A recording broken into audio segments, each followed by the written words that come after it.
Hello everyone, আমি makeup artist বৈশাখী। কেমন আছো সবাই? আশা করি সকলেই খুব ভালো আছো, আর আমিও খুব ভালো আছি।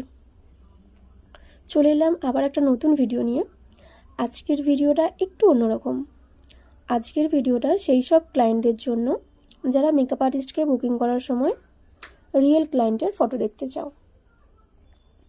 হ্যাঁ, তাদের মতামতকেও আমি সম্মতি জানাচ্ছি যে তারা এতগুলো টাকা দিয়ে একটা মেকআপ আর্টিস্টকে বুকিং করে, কেন তারা রিয়েল কাজটা দেখবে না।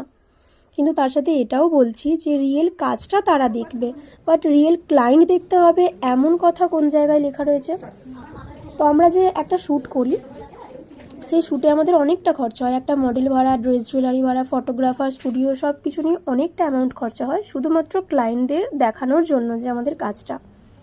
তো এখন ক্লায়েন্টরা এটা বলবে যে তোমরা যে মডেলের ফটোগুলো পাঠাচ্ছ, তো মডেলের ফটোতে তো ফটোগ্রাফার দেয়, তো ফটোগ্রাফার তো অনেকটা এডিট করে দেয়, সেখানে আমরা রিয়েল কাজটা বুঝবো কেমন করে?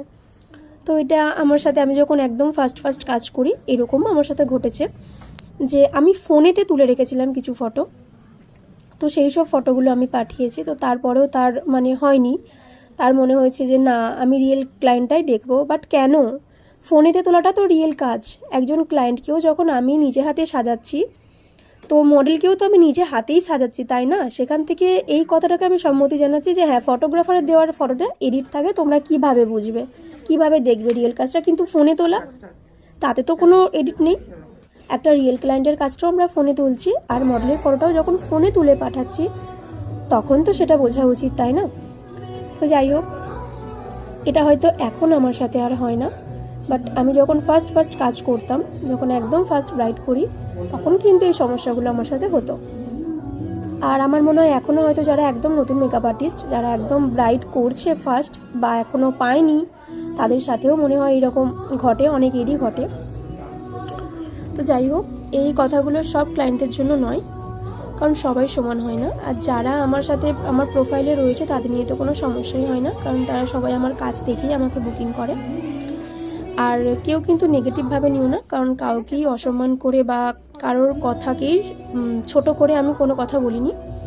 কারণ ক্লায়েন্টদের মতামতটাকেও আমি সম্মতি জানাচ্ছি, সম্মান জানাচ্ছি যে হ্যাঁ, তারাও অনেকটা টাকা দিয়ে একটা মেকআপ আর্টিস্টকে বুকিং করে, বাট একটা মেকআপ আর্টিস্টও কিন্তু অনেকটা কষ্ট করেই কাজটা করে। তারাও মডেলদেরকে যে সাজাচ্ছে, তাদের ফোনে তোলা ফটোটা দেখে অন্তত তাদেরকে, বিগিনার্সদের একটা সুযোগ দেওয়া দরকার। তো যাই হোক, আজকের এই ভিডিওটা করা এই কারণেই যে আমি এই ভিডিওর মধ্যে যে কটা ক্লিপ দিয়েছি ভিডিওর, সেগুলো কিন্তু সব আমার ফোনে তোলা। আমি এর আগে একটা ভিডিওতে আমার ফটোগ্রাফারের দেওয়া ভিডিওটা তোমাদের সাথে শেয়ার করেছি, সেই ভিডিওটা আর এই ভিডিওটা দেখলেই তোমরা বুঝতে